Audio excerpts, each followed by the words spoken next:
નમસ્કાર બાળ મિત્રો, આજનો લેક્ચરની અંદર જે સમીકરણો શીખવાના છીએ એ પહેલા આપણે છેલ્લો લેક્ચર જોયેલો હતો 25/4. તો 25 એપ્રિલના લેક્ચરમાં મેં તમને બે હોમવર્કમાં સમીકરણો આપેલા હતા. પહેલું સમીકરણ હતું NaCl વત્તા AgNO3 gives AgCl plus NaNO3. આને સોલ્વ કરવાનું હતું. અને બીજું હતું BaCl2 plus H2SO4 gives BaSO4 plus HCl. તો અહીંયા આપણે ધ્યાનથી જોઈએ તો પહેલા સમીકરણને આપણે સોલ્યુશન પહેલા આપી દઈએ, પછી આજના લેક્ચરને શરૂ કરીએ. બરાબર છે? તો આ સમીકરણને ધ્યાનથી જોઈએ તો Na નો અહીંયા એક પરમાણુ છે, તો જમણી બાજુ પણ Na નો એક પરમાણુ છે. Cl ડાબી બાજુ એક છે, તો જમણી બાજુ પણ એક છે. Ag એટલે કે સિલ્વર ડાબી બાજુ એક છે, તો જમણી બાજુ પણ એક છે.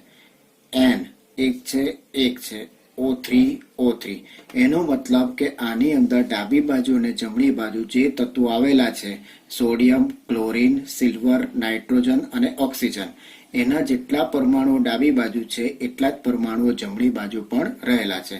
એનો મતલબ કે આ સમીકરણ ઓલરેડી સમતોલિત છે. તો અહીંયા આપણે આન્સર લખી દેવાનો હતો કે ઉપરોક્ત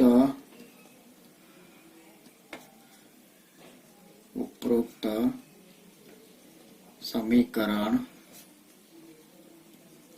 સંતુલિત જ છે. બરાબર છે? તો આ જ આનો આન્સર થઈ ગયો. ફરક ફક્ત એટલો પડશે કે આપણે છેલ્લું સોપાન જે શીખેલા હતા કે એમાં એની અવસ્થા લખવાની, તો એ આપણે લખી દેવાનું. એટલે સંતુલિત સમીકરણ આ બનશે NaCl aqueous plus AgNO3 aqueous દ્રાવણના ફોર્મમાં પ્લસ AgCl ના અવક્ષેપ મળશે એટલે સોલિડ ફોર્મ, અને NaNO3 aqueous ફોર્મ. એટલે આ આપણું થઈ ગયું સમીકરણ બેલેન્સ. જ્યારે બીજું ઇક્વેશન જે હતું એમાં તમે ધ્યાનથી જોશો તો સમીકરણમાં ડાબી બાજુ જેટલા તત્વોના પરમાણુઓ છે એટલા જ તત્વ પરમાણુઓ જમણી બાજુ રહેલા નથી. એનો મતલબ કે આ સમીકરણને આપણે મેથડથી સોલ્વ કરવું પડશે. તો એના માટે તબક્કો 1. ચાલો બેટા, તબક્કો 1 માં તો આપણું કોમન વાક્ય આપણે કીધેલા જ છે. આપેલ રાસાયણિક સમીકરણને સંતુલિત કરવા માટે સૌપ્રથમ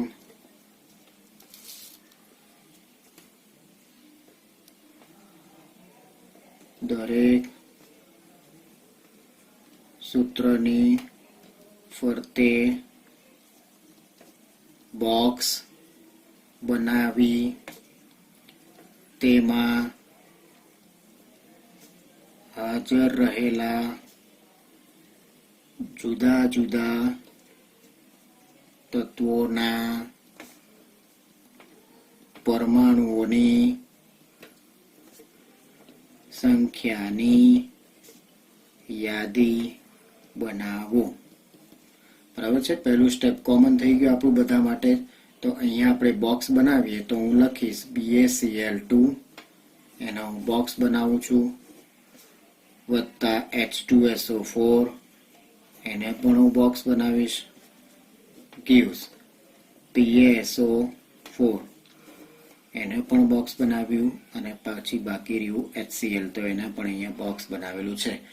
બોક્સ બનાવી તેમાં હાજર રહેલા જુદા જુદા પરમાણુની સંખ્યાની યાદી બનાવો. એટલે અહીંયા આપણું કોષ્ટક આવવાનું. તો કોષ્ટકમાં પહેલી કોલમ આપણી તત્વ, ત્યાર પછી બીજી કોલમમાં પ્રક્રિયકો તરફ એટલે કે LHS, અને ત્યાર પછી નિપજો તરફ એટલે કે RHS. તો તત્વો કયા કયા છે ડાબી બાજુ જોતા જઈએ તો પહેલું છે Ba એટલે બેરિયમ, ત્યાર પછી આવ્યો ક્લોરીન, ત્યાર પછી છે હાઇડ્રોજન, ત્યાર પછી S એટલે કે સલ્ફર, અને ત્યાર પછી ઓક્સિજન O. 5 તત્વો બનેલા છે: બેરિયમ, ક્લોરીન, હાઇડ્રોજન, સલ્ફર અને ઓક્સિજન. તો પ્રક્રિયકો તરફ જોઈએ તો બેરિયમ કેટલી વાર દેખાય છે બેટા? એક વખત. જમણી બાજુ બેરિયમ કેટલી વાર દેખાય છે? તો કે BaSO4 માં એક જ વાર છે. Cl ડાબી બાજુ આપણને 2 વખત Cl2 માં દેખાય છે. તો જમણી બાજુ HCl માં એક જ વાર દેખાય છે. હાઇડ્રોજન તો ડાબી બાજુ H2SO4 માં 2 વખત દેખાય છે, જમણી બાજુ H માં 1 વખત દેખાય છે. સલ્ફર તો ડાબી બાજુ H2SO4 માં 1 વખત, જમણી બાજુ BaSO4 માં 1 વખત, એટલે બંને બાજુ સંતુલન છે.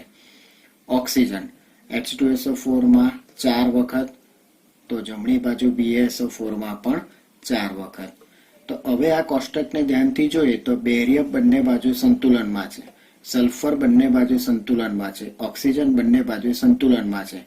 સંતુલન કોનું ખોરવાયેલું દેખાય છે? H અને Cl નું, અને બંને પાછા સેમ જ છે, 2:1 પ્રમાણમાં છે. તો એનો મતલબ કે જમણી બાજુ, આ ડાબી બાજુ બંનેમાં 2 છે, જમણી બાજુ 1:1, એનો મતલબ કે મારે જમણી બાજુ કંઈક ગુણાકારમાં લેવાનું છે. તો H અને Cl જમણી બાજુ ક્યાં ભેગા થયેલા છે ત્યાં આપણે એટેક કરવાનો. તો અહીંયા HCl માં જ બંને જણા ભેગા છે, ત્યાં એક જ સ્ટેપમાં આપણું જે સંતુલન છે પૂરું થઈ જશે. એનો મતલબ કે તબક્કો 2 જ એ આપણો નિર્ણાયક બીજો તબક્કો બની જશે. તો તબક્કા 2 માં શું લખવું પડશે બેટા? તો કે બંને માટેના વિધાનો લખવા પડશે. તો કે અહીં ડાબી બાજુ H2SO4 માં હાઇડ્રોજન ના 2 પરમાણુઓ અને BaCl2 માં ક્લોરીનના 2 પરમાણુઓ છે. બંનેને સાથે કેમ લીધા? તો કે અહીંયા જોઈ શકાય બંનેમાં એક સરખું અસંતુલન રહેલું છે, એટલે બંનેને સાથે લીધા. તો 2 પરમાણુ રહેલા છે, જ્યારે જમણી બાજુ HCl માં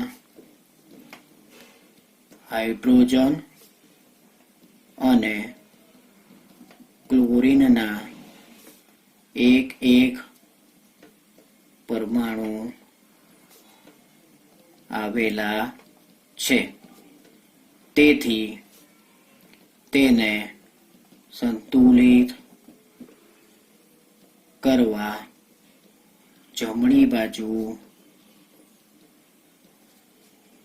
HCl ની આગળ 2 સહગુણક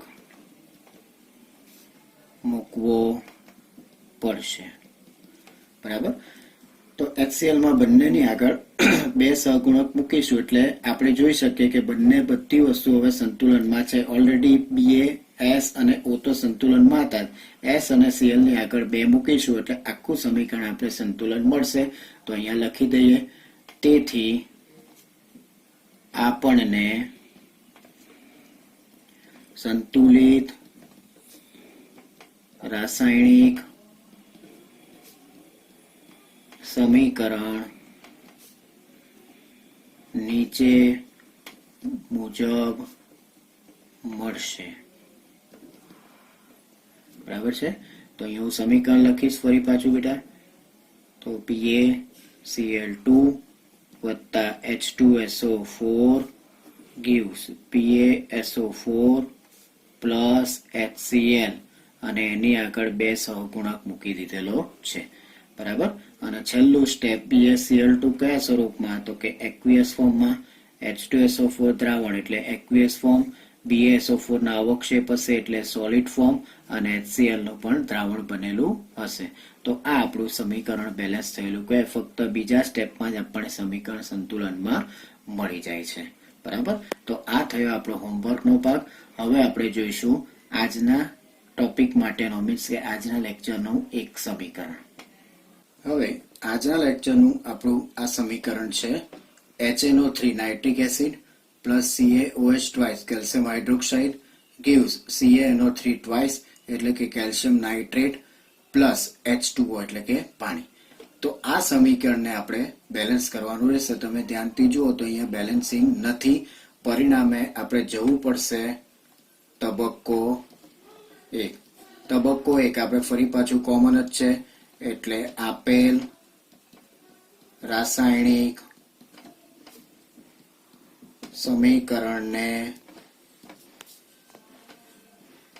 સંતુલિત કરવા માટે દરેક સૂત્રની ફરતે બોક્સ બનાવી તેમાં હાજર રહેલા જુદા જુદા તત્વોના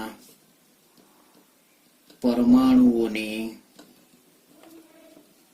સંખ્યાની યાદી બનાવો.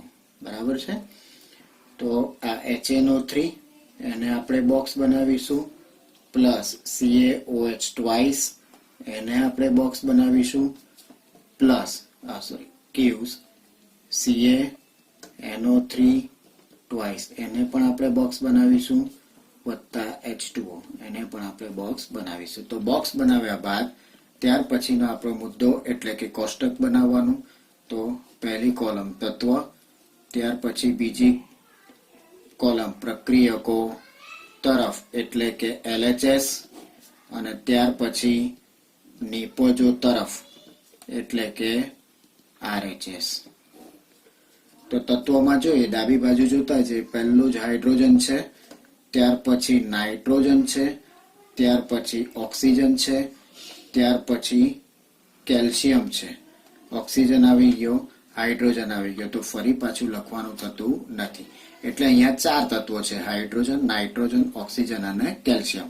તો ડાબી બાજુ હાઇડ્રોજન જોઈએ તો અહીંયા હાઇડ્રોજન 1 છે, CaOH ટ્વાઇસમાં બગડો અહીંયા ગુણાકારમાં લઈ તો અહીંયા 2 છે, એટલે ટોટલ કેટલી વખત? તો કે 2 ને 1 3 વખત. એટલે ડાબી બાજુ હાઇડ્રોજન 3 વખત છે, જ્યારે જમણી બાજુ H2O માં હાઇડ્રોજન દેખાય છે 2 વખત.